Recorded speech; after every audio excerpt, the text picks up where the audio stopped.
Hello, this is Majid Ali. Welcome to my channel trick and click. दोस्तों, आज के इस वीडियो ट्यूटोरियल में मैं आपको एमएस एक्सेल के अंदर एक फिलेबल फॉर्म बनाने का मेथड बताऊंगा।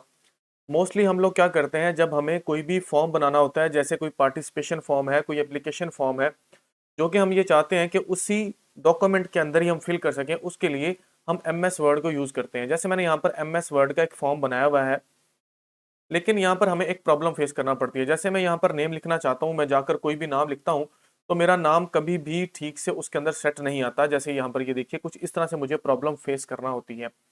तो आपने कभी भी एमएस वर्ड के अंदर अगर आप फिलेबल फॉर्म बनाना चाहते हैं, तो आप कोशिश कीजिए कि आप एमएस वर्ड में नहीं बनाएं, उसको एमएस एक्सेल में बनाएं। एमएस एक्सेल पर अगर आप देखें तो यहाँ पर मैंने एक फॉर्म बनाया हुआ है कुछ इस तरह से, जैसे यहाँ पर आपको शो हो रहा है। यहाँ पर नेम है, मैं जो भी नाम लिखना चाहता हूँ वह मैं नाम यहाँ पर लिख लेता हूँ। जो भी फादर नेम है उसको हम यहाँ पर लिख लेते हैं। मतलब कोई भी जो हमारे कार्डेंशियल्स हैं उसको हम इजीली यहाँ पर लिख सकते हैं। इसके साइज को बड़ा छोटा वट एवर मिड में जहाँ पर भी हमने इसको लेके जाना है, कुछ इस तरह से हम हमारा फॉर्म डिजाइन कर सकते हैं, जैसा कि आपको स्क्रीन पर नजर आ रहा है। आज की इस वीडियो में हम कुछ ऐसा ही एमएस एक्सेल में पार्टिसिपेशन फॉर्म बनाने वाले हैं। तो ये वीडियो बहुत ही ज़्यादा इंपॉर्टेंट होने वाली है। वीडियो को एंड तक देखिए, और अगर आप मेरे यूट्यूब के चैनल ट्रिक एंड क्लिक पर न्यू आए हैं, तो मेरे यूट्यूब के चैनल ट्रिक एंड क्लिक को सब्सक्राइब कर लीजिए और फेसबुक के पेज को फॉलो कर लीजिए। आइए इसको स्टार्ट करते हैं। सबसे पहले हम एमएस एक्सेल को ओपन कर लेंगे। ओपन करने के बाद हमने यहाँ पर हेडिंग देनी है सिंपल। मैं यहाँ पर लिख लेता हूँ स्टूडेंट पार्टिसिपेशन फॉर्म। ये हेडिंग देने के बाद अब हम नेक्स्ट जो है वो इसको, हमारे पास जितने भी सेल्स हैं, जिन सेल्स में हम हमारा डाटा लिखना चाहते हैं, उनकी विड्थ को हम क्या कर लेंगे, इंक्रीज कर लेंगे। जैसे यहाँ पर हमारे पास फर्स्ट वाला सेल है, इसको थोड़ा सा मैं इंक्रीज कर लेता हूँ। और इसी तरह से जो हमारे पास बी कॉलम वाला सेल है, इसको कुछ ज़्यादा मैं इंक्रीज कर लेता हूँ, क्योंकि यहाँ पर हमने कार्डेंशियल्स जो है वो लिखने हैं। यहाँ पर इसको लिखने के बाद अब हम इनकी विड्थ को भी थोड़ा सा इंक्रीज कर लेते हैं। तो मैंने यहाँ से कुछ रोज को इस तरह से सिलेक्ट किया जहाँ तक मेरा वो फॉर्म जाना है, और उसके बाद हम यहाँ से इसको पकड़ के थोड़ा सा ड्रैग करेंगे, तो सभी की जो हाइट है सभी रोज की वो इंक्रीज हो जाएगी कुछ इस तरह से, जैसा कि यहाँ पर मैंने किया। जितनी आप इसकी हाइट चाहते हैं उतनी हाइट आप according your need, according your form उसको सेट कर लें। सेट करने के बाद अब हम क्या करते हैं, ये जो हमारे पास फर्स्ट वाला जो हमारे पास रो थी, जो फर्स्ट रो थी, इसको हम सिलेक्ट करके इसको हम कर लेते हैं मर्ज and centre. Merge and centre करने के बाद अब हम होम वाले टैब पे जाएंगे, यहाँ से चले जाएंगे बॉर्डर में, और यहाँ पर जाके हम इसके बॉटम डबल बॉर्डर को सिलेक्ट कर देंगे। सेलेक्ट करने के बाद इसके साइज को थोड़ा सा इंक्रीज कर लेते हैं, और कुछ इस तरह से ये हमें शो होगा।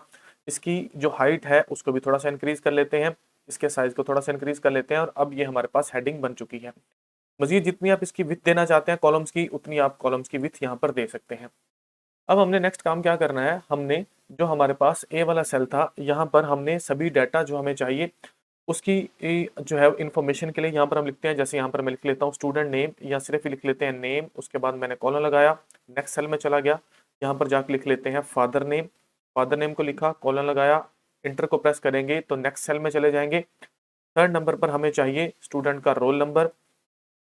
रोल नंबर की यहाँ पर हेडिंग दे दी, फिर इंटर प्रेस किया, नेक्स्ट सेल में चले गए, यहाँ पर हम चले जाते हैं, यहाँ पर लिख लेते हैं स्टूडेंट आईडी। के बाद हम यहाँ पर लिखेंगे डिपार्टमेंट। अब हम लिख लेते हैं एड्रेस, यहाँ पर एड्रेस को हमने लिख लिया, और अब मजीद इसकी फॉर्मेटिंग हम सेट कर लेते हैं। देखिए, ये मैं इसको थोड़ा सा एक सिंपल सा फॉर्म बना रहा हूँ। आप इन्हीं ट्रिक्स को यूज़ करते हुए एक बहुत बड़ा फॉर्म भी बना सकते हैं, जिस तरह का मर्जी आप चाहते हैं, जो कि ऑटोमेटिकली फिल होगा। अब हमने क्या करना है, इसको सिलेक्ट कर लेना है। सिलेक्ट करने के बाद इसके साइज को हमने कर लेना है इंक्रीज। साइज को इंक्रीज करने के बाद हम इसकी जो हाइट है इन रोज की, उनको हम थोड़ा सा इंक्रीज कर लेंगे। कुछ इस तरह से इसको सिलेक्ट किया, इसकी हाइट को इंक्रीज कर लिया। हाइट को इंक्रीज करने के बाद अब हमने क्या करना है, जितने भी हमारे पास अलग अलग सेल्स हैं, इन सब के लिए हमने अंडरलाइन को यूज करना है। अब हमने इन सेल्स के नीचे लाइंस लगानी है, ताकि ये एक पूरे फॉर्म की लुक में हमें नजर आए। तो हमने फर्स्ट सेल को सिलेक्ट कर लेना है, उसके बाद हमने होम वाले टैब में जाना है। यहाँ पर हमें बॉर्डर वाला ऑप्शन मिलेगा, यहाँ से जाके हम सिलेक्ट कर लेंगे ठीक बॉटम बॉर्डर। इसके ऊपर जैसे ही जाके मैं क्लिक करूंगा, तो यहाँ पर हमारे पास कुछ इस तरह से एक लाइन जो है वो शो होगी। अब इसी एक्शन को रिपीट करने के लिए मींस बाकी सभी सेल्स में जाके, या तो आप यहाँ से जाके इसके ऊपर क्लिक कीजिए तो हमें थिक बॉर्डर मिलता जाएगा, या सिंपल आप F4 को प्रेस करते जाइए तो आपको सभी सेल्स में जो है वो थिक बॉर्डर जो है इस तरह से मिलेगा, जैसे मैं यहाँ पर बना रहा हूँ। ठीक हो गया। बाकी अगर आपके पास कोई कुछ कॉर्डेंशियल्स हैं एक्स वाई जी जो भी आप देना चाहते हैं तो आप यहाँ पर लिख सकते हैं, अदरवाइज मैं क्या कर देता हूँ, इन सबको रिमूव कर देता हूँ, इसके लिए कोई भी बॉर्डर अप्लाई नहीं करता। अब हमने क्या करना है, हमने इसकी मजीद फॉर्मेटिंग कर लेनी है। मजीद फॉर्मेटिंग किस तरह से करेंगे, हमने जितनी भी ग्रिड लाइंस हैं इन सबको जो है वो खत्म करना है। उसके लिए हम चले जाएंगे व्यू वाले टैब में, यहाँ पर हमारे पास शो के नाम से ग्रुप है, हम अनचेक कर देंगे ग्रिड लाइन को, तो जितनी भी ग्रिड लाइन थी वो सभी रिमूव हो जाएंगी और इस तरह से हमें फॉर्म नजर आना शुरू हो जाएगा। अब हम क्या करते हैं, इन पूरे के पूरे जो हमारे पास एक फॉर्म है इसको सिलेक्ट कर लेते हैं। सिलेक्ट करने के बाद इसका अगर आप फ़ॉन्ट स्टाइल चेंज करना चाहते हैं तो आप फ़ॉन्ट के स्टाइल को चेंज कर लें। जैसे मैंने यहाँ से जाके इसके फ़ॉन्ट के स्टाइल को चेंज कर दिया। उसके बाद जो हमारे पास जहाँ पर हमारा डाटा लिखा जाएगा उस कॉलम को सिलेक्ट कीजिए और यहाँ पर जाके इसके फ़ॉन्ट को स्टाइल चेंज करना चाहते हैं तो वो चेंज कर लें।